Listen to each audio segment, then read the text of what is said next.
Welcome to Elegance in Every Step. I'm your maitre d', Mary Postlethwaite. We hope you've come famished. We've prepared the finest table just for you. Our special today is Hungry, a dish we've been perfecting for 21 seasons now.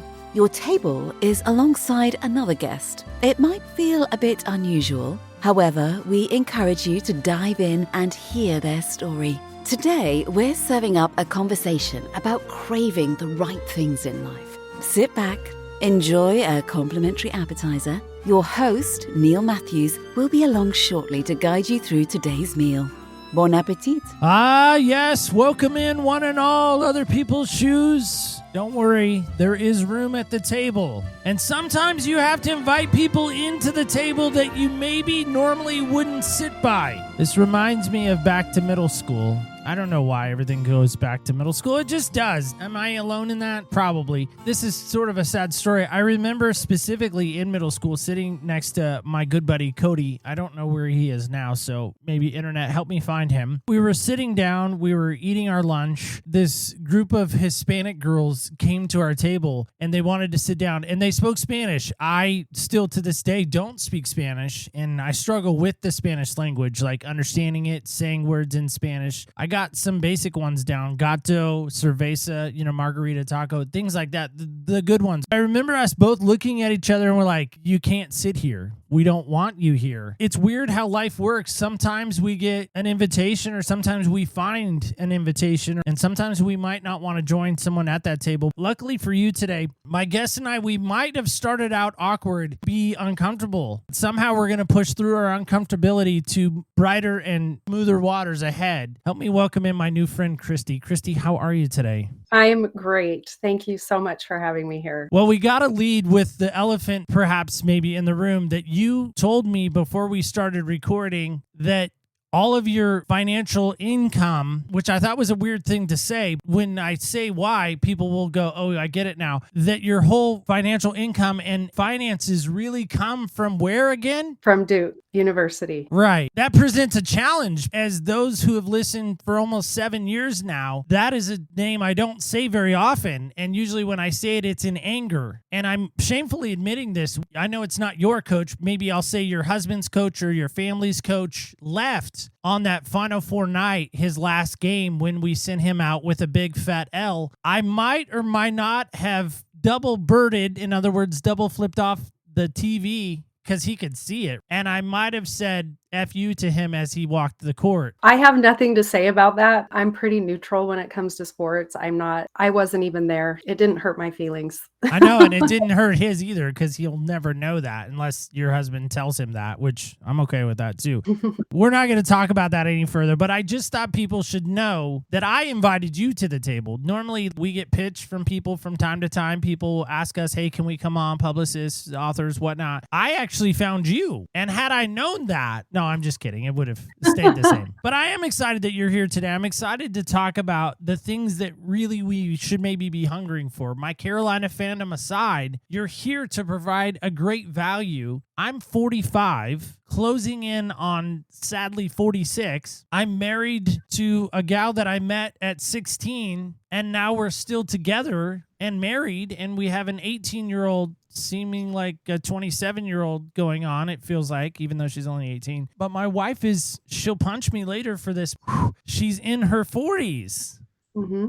And I feel like you're a voice that could help ladies that are in that space. Mm-hmm. And that's why I sought you out, by the way. Yes. Before we get to that, as my mom would say, let's put a pin in that for a moment. Help me with this, if you wouldn't mind, Christi. What style of shoe might we find you walking Franklin Street in maybe downtown Chapel Hill? Well, I don't know about Franklin Street. My very favorite pair of shoes is a pair of yellow Black Heel sandals, which if you told me in my 20s I would be wearing in my 50s, I wouldn't have believed you. Shoes have a very significant role in my life, and I think we'll get to that when I tell you my story. At one point in my life, all my shoes were completely functional and ugly. I am already intrigued because I have right now currently on the On website, I have a pair of shoes that are in my basket that I have not yet selected. Hearing from so many guests and so many people, and now even my wife, that I need to get a pair of On shoes. And I'm about ready to pull the trigger. So as you know, as anyone knows who's listened for just a little bit of the show or even a lot of bit of the show, even my microphone has its own shoe, because that's how important shoes are to me, that my microphone even has to have a shoe. So I can't wait for that. When we talk about this idea of food and hungering for something, and maybe even adding in another element of thirsting maybe after something. Now, again, we pitched you, we sought you out. When you thought about that and we sent you some information about that, what initially came to mind that maybe fit into your story in regards to that? Well, at this point in my life, the thing that I hunger for is a healthy future. For a lot of women at my age, I mean, we grew up in the 80s and 90s when skinny was it. We were chasing after skinny. Women my age are still chasing after skinny. We should be chasing after strong and healthy right now. Being in the 80s and 90s, how could you not? Candace Cameron, she has this clip that's circling the internet. Maybe you've seen it. Is she talks about how when she was on Full House, one of the seasons, when they cut to her as like introducing her in the like Full House intro, she's on an exercise bike.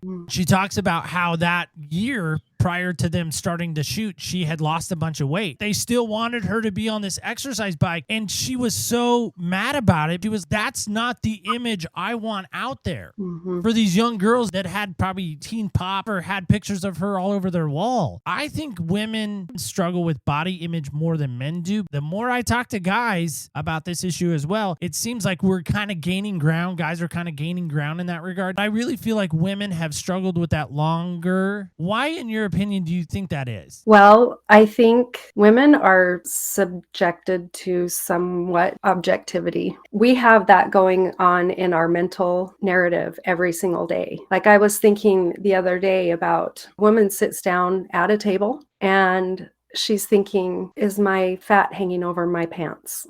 Do my thighs spread out on the chair? Not every woman. Women are notorious for negative thoughts. We've got this negative thought narrative that's going on in our head over and over and over. We're constantly, how does that part of my body look? How is this perceived? I think that's part of the problem. Well, and if I was going to go a step further, I like what you're saying. I would almost even say I love what you're saying. Even as guys, we are so visually driven, and I'm making a broad statement, but I'll make it a me statement. I'm very visually driven. I see on a magazine, I see something on the internet, I see a billboard, whatever. I know I'm not alone in that. I've talked to other guys who's like, yeah, Neil, you're not alone. We're in the same canoe, right? How does that body image and that ideology even maybe, how has that maybe been part of your story, do you think? I'm tall. I'm 5'10". It's always been fairly easy for me to maintain my weight. There have been times where I've been overweight and in an unhealthy body fat percentage. I think for me, it was more, how do I change that so I have longevity? If you keep going on that trajectory, it's not going to end well. I made some tweaks in my diet. I hired a coach. I learned how to fuel my body better. I learned better exercises for my body that actually move the needle. When I say move the needle, I mean build muscle.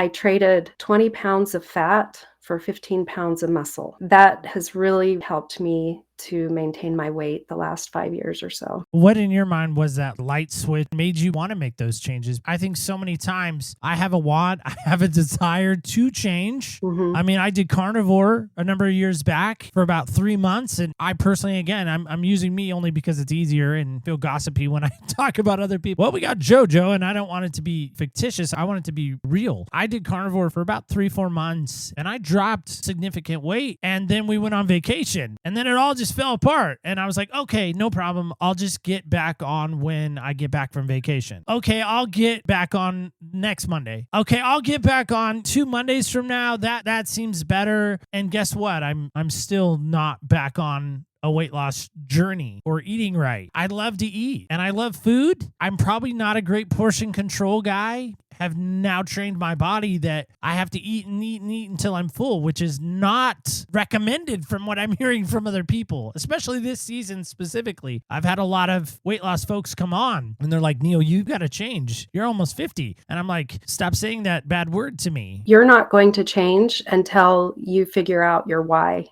That's what changed everything for me. And I've had a lot of health issues in my life, starting in my early 20s. I was diagnosed with rheumatoid arthritis in my early 20s. It came on all of a sudden. All my joints flared up. I had been running at the time, and that's why it hit my feet really hard. I got plantar fasciitis. My toes were all swollen. My doctor called them sausage digits. They looked like those. Have you ever seen Vienna sausages?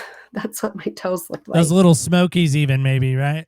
Yeah. So, when you can't walk correctly, that affects everything else in your body. And when you've got inflammation going on, all of my joints were affected by this. I was a college student. I was newly married. I was at a point in my life where I should be looking towards the future with lots of hope and excitement. And all of a sudden, I had this old lady disease. It hurt. And all I could think about with every single step that I took was how much pain. Pain. I go to the grocery store and I would drive around the parking lot until I could get the closest parking spot possible. Walking hurt, and I wanted to walk the shortest amount possible. That's where my health journey started. It affected everything for me. It affected how I dressed, how I moved. It was really hard. I don't want to say that I was depressed. It was something that I thought about every minute of my waking life. It just happened that around this time was when we were starting to look forward to starting a family. The medications that I had to take for this arthritis, I couldn't get pregnant. I couldn't even think about getting pregnant with the medications I was on. Even more than the physical pain, that pain was harder for me because that's what I hungered for. I hungered for a family. It took a good 5 or 6 years before we found something that really helped me. That explains now the sandals. Yeah. I don't know what to do so many times in these moments. It's hard not to put myself in your sandals. Mm-hmm. My wife and I, we lost a child before we had my daughter. Mm-hmm. I remember thinking at the time, this is the worst pain I've ever experienced. This is awful. I don't wish this on anyone. And I still don't. Fast forward, that's an emotional pain, obviously. Mm-hmm. I used to run all the time before I started podcasting. I mean, I had ran in high school. I kind of had stopped. Post high school, I started running again. I started running 5Ks, 10Ks. I did a couple of half marathons. And one morning in particular, that was my kind of declutter time, if you will. I would just get out and run 3 miles, 4 miles, and I would just kind of mind dump all of my thoughts, feelings, and whatever while I was running. And I remember turning a corner one day going up a hill. I thought I just stepped wrong. And I thought, oh, that hurt. I kind of tweaked my ankle. Okay, no problem. I'll just keep running. And I got another half mile down the road. I had to stop. I couldn't take another step. And my whole right foot just was excruciatingly painful. And I was like, this is weird. I must have really tweaked my ankle. So I get back home and I can't walk without limp. And I'm like, what is going on? And I went to a friend of mine who is a massage therapist. And she said, Neil, I think you have a thing called plantar fasciitis. And I was like, what is that? And she's like, well, it's like the ripping of your tendon underneath your foot. And I was like, yeah, that sounds awful. And she said, you can't run, and nor should you run on it again. And I was like, yeah, whatever, I'm going to keep running. And I couldn't. She was absolutely right. I couldn't. And now I still have it from time to time, but man, plantar fasciitis, it's no joke. I know that pain for me, so I can only imagine that pain for you, that it was equal or similar. And I don't think people get how painful it is. So that painful thing happens to you. How does that propel you into the journey of helping ladies on the weight loss journey? Unfortunately, that's not the end of my health journey. A week before my 40th birthday, I have 3 kids by now. They're all young. A week before my 40th birthday, I had gone in to have a minor procedure done, and my doctor called me and told me that I had endometrial cancer, which was totally unexpected. I had 0 risk factors for this disease. And she said, I need to get you in and do a hysterectomy. I was done having children. I had had my tubes tied, and I made that choice. This felt something was being taken away from me. I was terrified. I mean, nothing is more pathetic than a 40-year-old woman standing in the shower all alone. God, please don't take me from this earth. I'm not ready. I want to see my children grow. I want to see my grandchildren. I'm not ready to go. Please don't take me. I went through this whole process of getting hysterectomy, and the doctors met with me after. And with every health issue I've had, the doctors always come to me and say, we don't understand. We've never seen this before. This is unusual. So I'm never a textbook patient for my doctors. And they said, we don't understand how you have zero risk factors for this disease. We feel like you should run this battery of genetic testing. There are 15 tests. It'll probably be one of the first 3. So we're going to start with those 3, 99% chance that it'll be positive. So I went ahead and had the first round of testing done. Every one of them came back negative. I said, I don't want any more testing done. What they were looking for, it was called Lynch syndrome. If you have Lynch syndrome, then you have a higher risk for a bunch of other different cancers. That puts you into this system of we have to follow up regularly with all these doctors, even if you haven't had this cancer before, because we want to catch it early. I just thought, what am I going to do differently if I know that I have this? I'm still going to live my life. I had enough doctors. My doctor eventually talked me into it. So I went and had it done. They all came back negative. Now the doctors are really scratching their heads. It just happened that a couple years later, I was still in follow-up. They came up with a new test to test the actual tissue that they took from my body. And they said, if this is positive, it means it was a random mutation. You want this one to be positive. That one came back positive, which was good. I moved on. 2020 comes. We're in the middle of a pandemic. I'm seeing some issues that I think should be checked by a doctor. They're telling people, unless it's urgent, stay away. I'm telling myself this can wait. And finally, my husband, who's a cancer physician, called and made an appointment for me. And it turned out I had colon cancer this time. I went in for surgery. I'm like, whatever, we've done this before. Not going to be a big crybaby like I was last time. I went and had the surgery, and they came back and they said, we've never seen this before. You have these weird cells that we often find in breast tissue, which indicates that this woman's going to get breast cancer. I'm at Duke University. This is a world-renowned hospital. I will go on record saying that. They do great things there. Yes, and they're telling me, I've never seen this. This is very rare. I actually went and got a second opinion at UNC with someone who had actually seen this before. He said, you need to go in and have another surgery because you don't have clean margins. We need to get all of these abnormal cells out. I will tell you that was some of the most devastating news I had heard. Recovering from that first colon cancer surgery was awful. If I had to choose between going back to the pain that I had from my arthritis in my 20s, having to follow up forever with this surgeon on this colon cancer, I would probably choose the pain. It's awful. Knowing that I had to go in for this second surgery, I was just devastated. And the night before my second surgery, I had this really profound moment where I just had this realization of how much my body had done for me my whole life.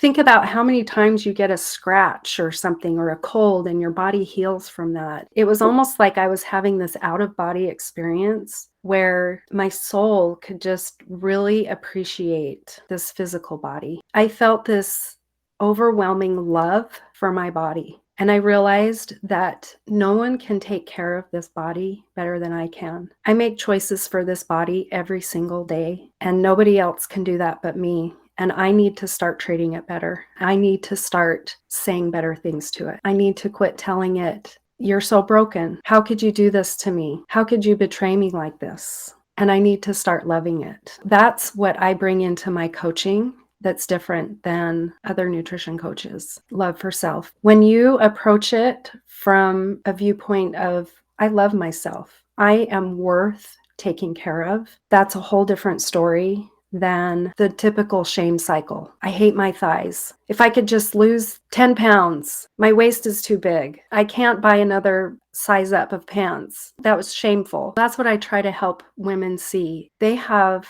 worth. You don't have to do anything to earn that worth. You don't have to lose 10 pounds to be worth loving. You come to this earth having worth. That was beautiful. When Christi and I first started to record, we actually lost power in the studio. It was right when I was sort of making fun of Duke, and it was just a really awkward, bad moment, and it just lost power.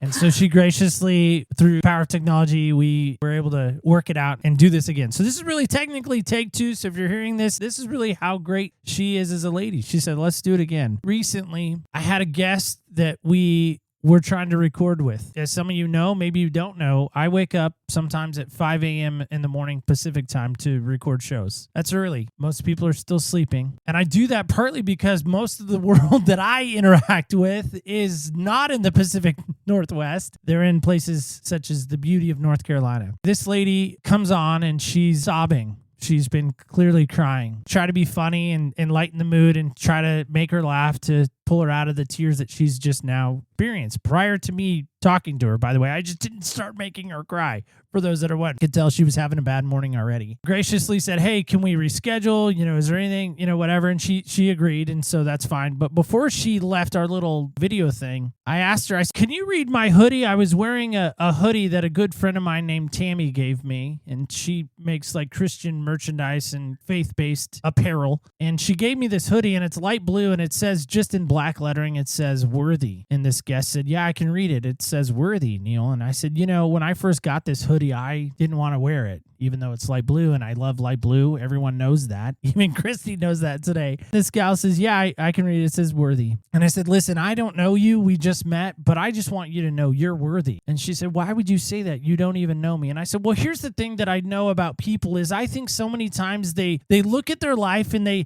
look at the price tag of their life and they go, oh, I'm only worth $1.25. Nobody's going to want to pay for me. Or maybe they think they're so worthy and they're worth way more than $1.50. And they're like, I'm so expensive. Nobody's ever going to buy me because I'm too much drama. I'm too much emotion. I have too much health issues. Like I'm too much. I'm going to cost you too much. And I said to this lady, I said, listen, I don't know your price tag. I don't know what you think you're worth. But there's a guy that I know that thought you were worthy enough to die for. He thought you were so precious enough that he gave up his life for you. And she started crying even more. And she said, what made you say that? And I said, I don't know. I just felt like you needed to hear that. So Christy, I say all that to you. I wonder so many times in our life when we're just bombarded with all of the stuff and all the things and all the burdens that we feel like a burden. I hope you know that you even being here today, that people may hear that and they're like, man, they're doing the math. They're like, man, that must have cost money. That must have been expensive.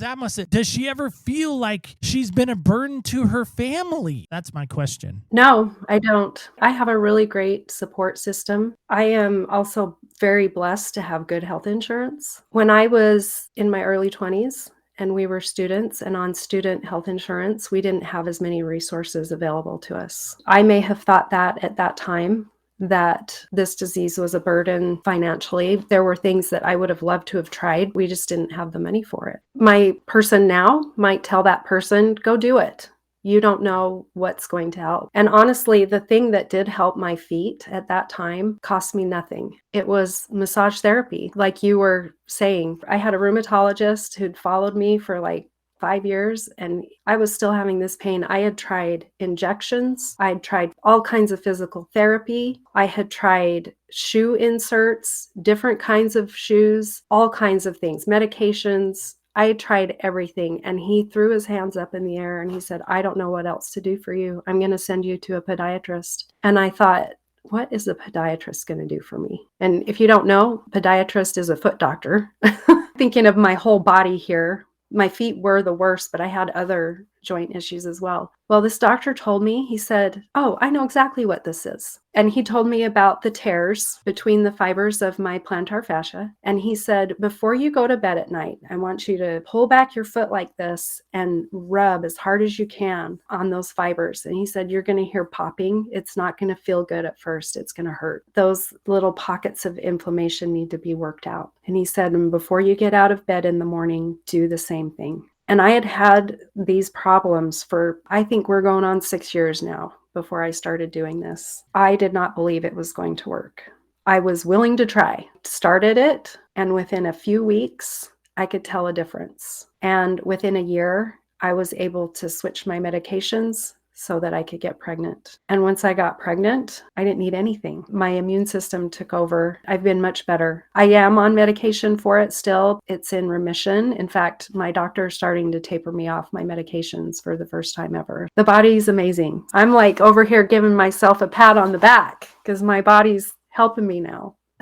I love that. And by the way, I used to do a golf ball, and that's the worst. If anyone's ever done that. Like, you put the golf ball right in the arch of your foot, roll it around on the ground. That's still the worst, I think, ever. I do that from time to time when my foot hurts. It does help. You talked about a very intimate moment, and you're just crying, maybe a woe is me moment. Not trying to judge you in that regard by no means, but I would imagine nearby at the restaurant, if we're at the imaginary table, that might overhear our conversation, and they're like, listen, sister, I'm with you. I look at my body now and my husband, yes, compliments it and he's super nice, or maybe he's a jerk, or another word that sounds like a male anatomy body part, makes fun of it, which, by the way, husbands, let me just give you an FYI here. Don't ever do that. The classic, do these jeans make me look fat? The answer is always no, by the way, always. You should never, ever, ever criticize your wife's appearance. You should always compliment it. That's for my boys out there. Hear about this for women. I think they just struggle with image and body image so much. And again, I don't think you're perfect in this regard. I think you would even echo this, like, hey, I'm not perfect. How did you get the secret not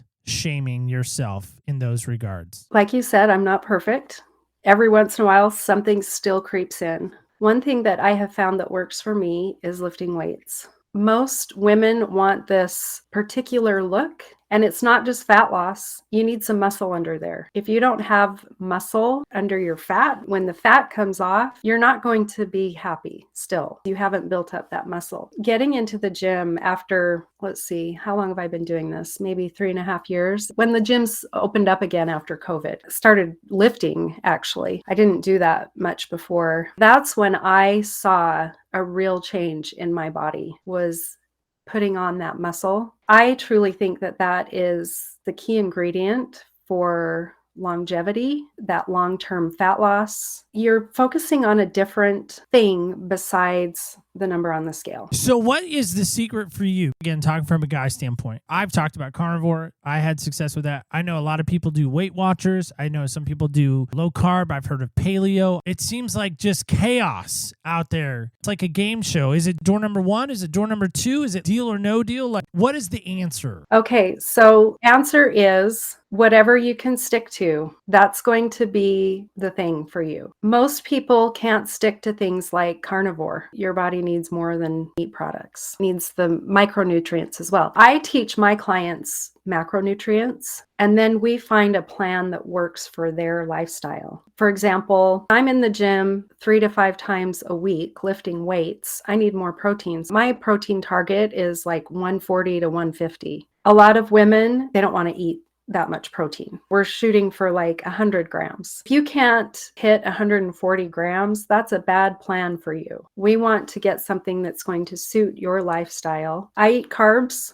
Some people don't want to eat carbs. We can work with that. But let's find a calorie goal and a protein goal that's going to suit your lifestyle. Anything that you pick that's a fad diet, probably not sustainable. And if it's not sustainable, it's not going to give you long-term results. The second thing is, which you kind of touched on earlier, is that you need to figure out how this works with life. When vacations come up, when holidays or special events come up, how are we going to work your plan so that the plan works for you? That's the problem, is so often people start in January, or maybe they start right before Christmas, and they're like, okay, I'm going to get ahead of this. Ideally, we're in October now. That's the time people start thinking about January, or at least they should.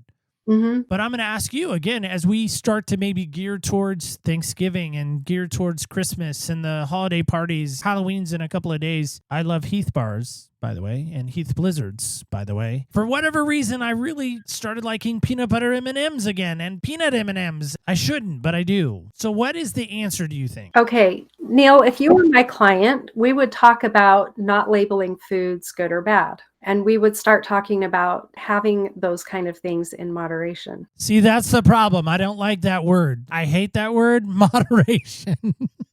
So then I would start asking if we have some emotional eating going on. Do I have to answer that emotional eating question? Most people have.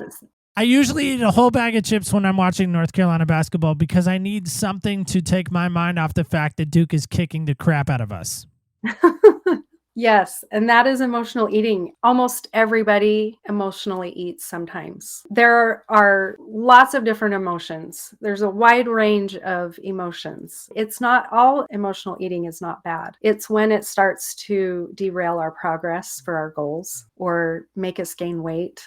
That's when it becomes a problem. And then we need to start addressing the emotions. Like, what's causing the emotions? Is there something else that can bring you comfort or stress relief during those times besides food? So what is it for you that brings you stress relief? Is it the gym or is it other things? Is it Amazon? Oh, that is a good question. I did have a shopping problem for a while. And then I realized that it wasn't the thing that came in the mail, it was the anticipation of the thing. And once I realized that, I changed how I shop. Now I go and put things in the cart, but I don't actually buy it most of the time.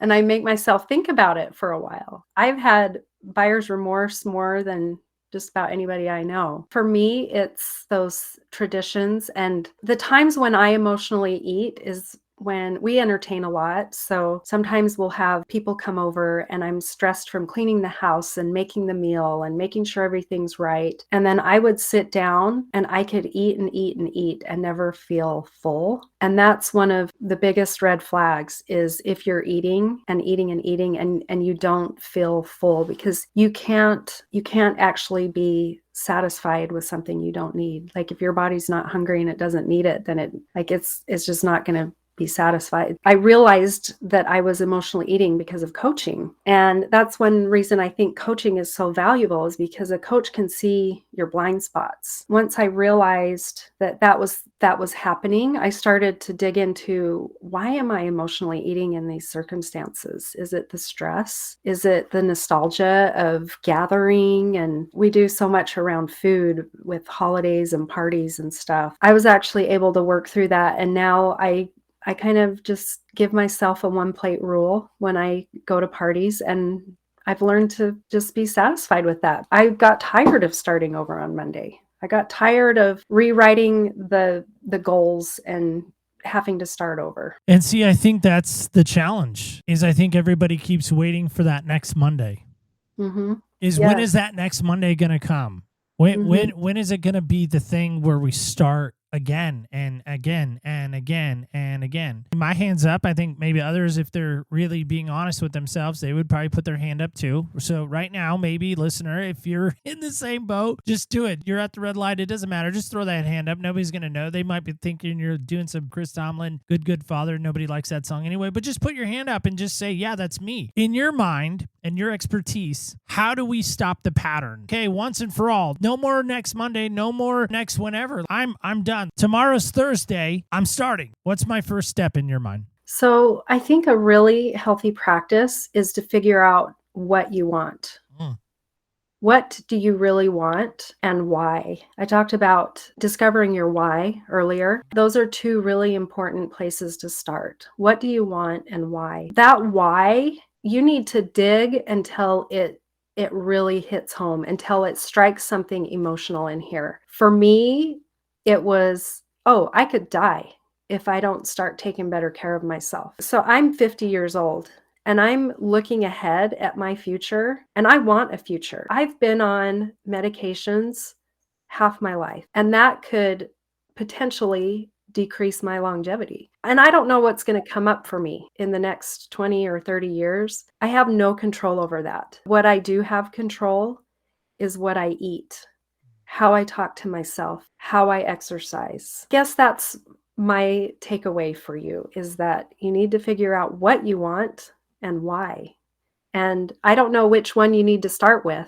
Maybe you need to start with why first. I love this question, but I hate this question. We've been asking it all season long. It's this idea of true or false. If respect is no longer served, it's time to leave the table. And to maybe your favorite word of all time, and why.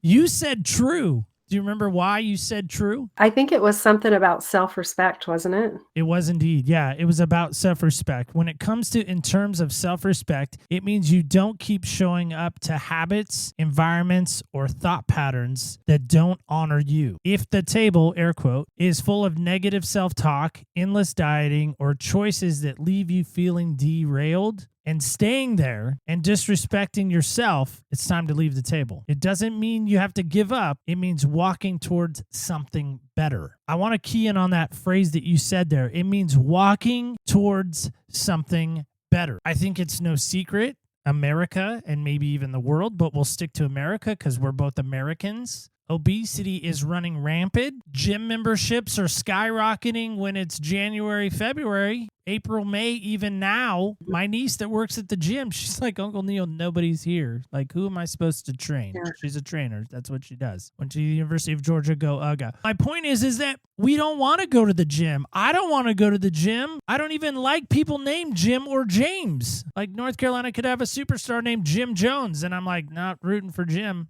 Why do we have to fix that? Why can't I just easily walk towards that? Well, let me ask you something. I know you believe in God. I believe in God as well. And I believe that our bodies are one of the greatest gifts that He's given us. Let me just ask you, how have you treated that gift that He's given you? Well, if I was going to quote Steve Prefontaine, he says, to give anything less than your best is to sacrifice the gift. I love that quote. It's a haunting quote. To answer your question, I don't think I'm very grateful for said gift, and I sacrifice the gift that I've been given. And I think that's the problem. You have boys, I think you said, I know you have at least one son because you were telling me that he had to go to school and face his friends when... 2 boys and a daughter. I just wanted to tell the story about your son when Carolina beat Duke. He had to go to school and face his friends. So I just had to fit that in there. That was for him. I don't know his name, but little guy, I'm sorry you had to do that, but I'm not sorry you had to do that. Hopefully we'll get to do that more and more, and you'll have to do that more and more. All right, that's for him. That's not for you. There's so many times that I want to do that. I want to go to the gym. I mean, let's face it, my wife looks super hot in gym clothes. Stop looking at our guys at the gym. But I don't want to go myself because I don't like feeling weak. Okay, there it is. You talk about lifting weights, that sounds awful to me. I'm not strong. Do you think you're going to get stronger or weaker by not lifting weights? Well, duh, I'm going to get weaker. So how do I fix that mindset so I can walk towards it? To your point, it means walking towards something better. I know I need to go to the gym. I know I need to support my wife in that. And I do. I encourage her all the time. She's like, hey, I'm going to go to the gym. I'm like, great. Yes, absolutely. She's like, do you want to go? And I'm like, yeah, I got to go somewhere or do something. So I'm about sustainable habits. If you don't want to go to the gym, then let's figure out something you do want to do. I don't know if running is still off the table for you. Is there something else that you really enjoy that you could do 2 or 3 times a week? Just 2 or 3 times to start with. And then we can add on to that as you get good at doing that. You're consistent. So we have this place in my backyard. It's pretty famous. It's called Table Rock. Some would call it a mountain. I think it's actually called a mesa or a plateau or some. I don't know. I'm not a geologist person, so I don't know. But if people Google it, it's actually pretty cool. And it literally is quite literally in my backyard. I mean, like I walk out my front door. So I guess it's in my front yard. I walk out my house and it's like right there. It's like, bam, right there. And it's this really relatively short hike. It's like a mile and maybe like a 5K all the way to the edge. And I was walking that with a friend in the early mornings, and it was really cold and dark and sort of scary because there's critters and whatnots. But we would walk it, and I loved it because the sun would start to come up, and it was super pretty up there. And just, you get to really see God's masterpiece at work. And his paintbrush every morning's different. No sunrise is ever the same. I don't care who you are. It's never the same. I really want to do that again. Problem I run into is I don't want to do it alone. And I think that's the other part of the weight loss journey is I feel like sometimes I'm in it alone. I mean, did you ever feel that way? And how did you come around that? Yes. Oh my goodness. When I first started going to the gym, I didn't know how to lift weights. I didn't know what I was doing. I felt so intimidated going over to the section with the free weights and the barbell and all of that because there were men in my gym.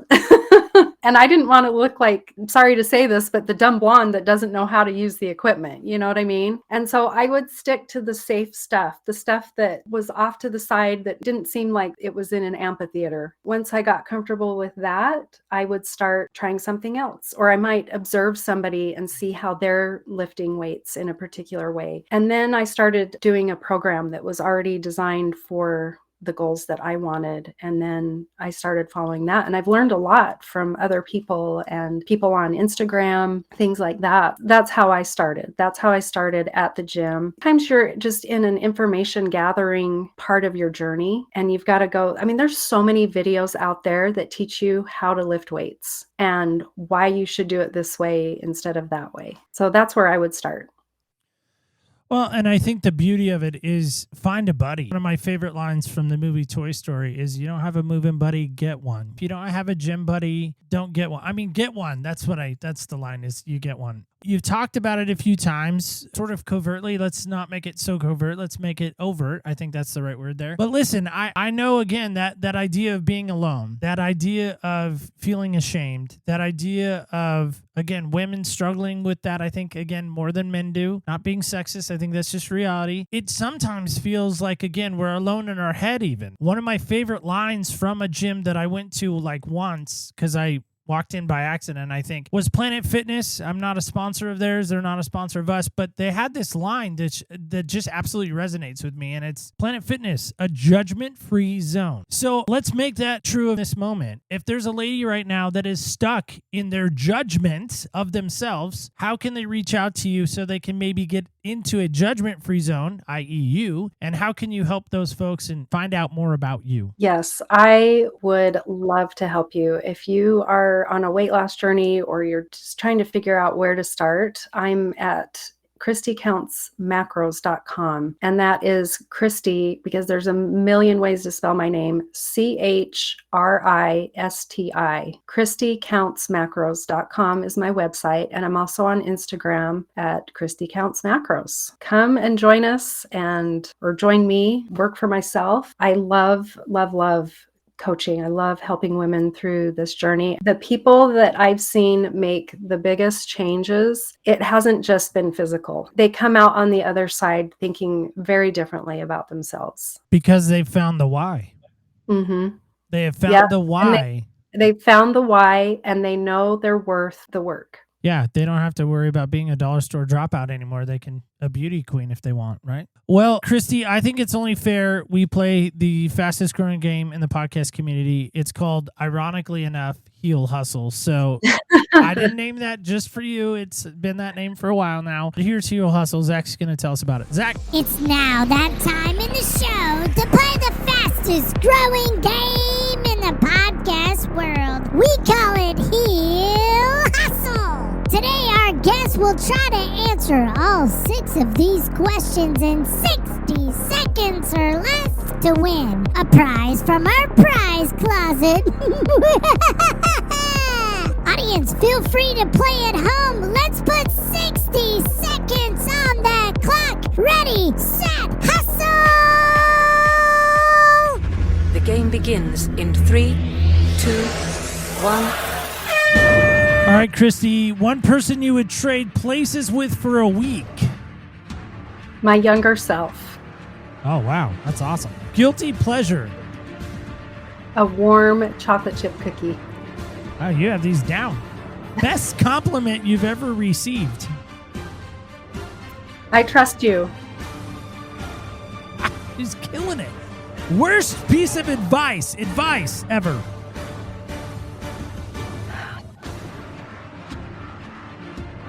You should go on that open door helicopter tour. There's a story there, I'm sure. What is something you wish you were better at? Time management. Samesies. What is something that never fails to make you laugh? Hurry. Jerry Seinfeld.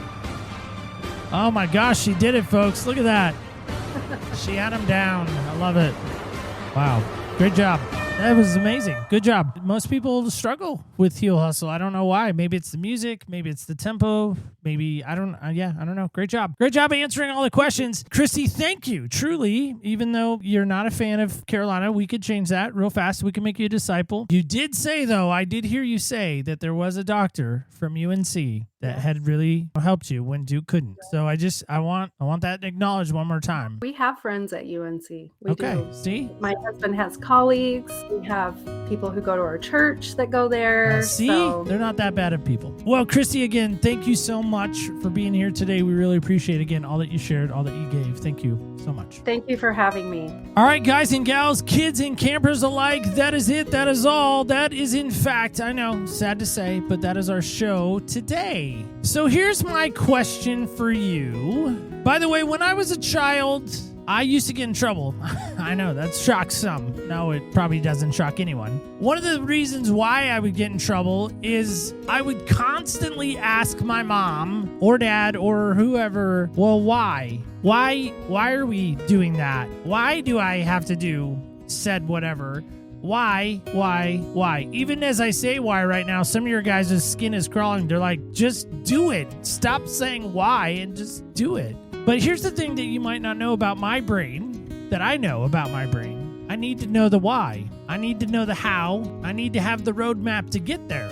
I need to understand it. And sometimes that can leave me stuck in neutral with not being able to shift into drive because I don't have a why. See what I did there? So I'm asking you that question this week as we go is, what is your why? Why haven't you started? Why haven't you taken the moment and the time to really sit and think, is this really the gift and am I using it correctly? That's a big why to ask. So do that this week as we go. Remember also this, we are on the socials at OPS Podcast Show under Facebook, Instagram, and X. You can also find us at opspodcast.com. That's our website. It's also home base. And don't forget this when we go. One more thing. Remember, when we walk in other people's shoes, you really do get a different perspective on life. I want to thank you so much for listening. And guess what? Stay tuned till next week when we walk in other people's shoes.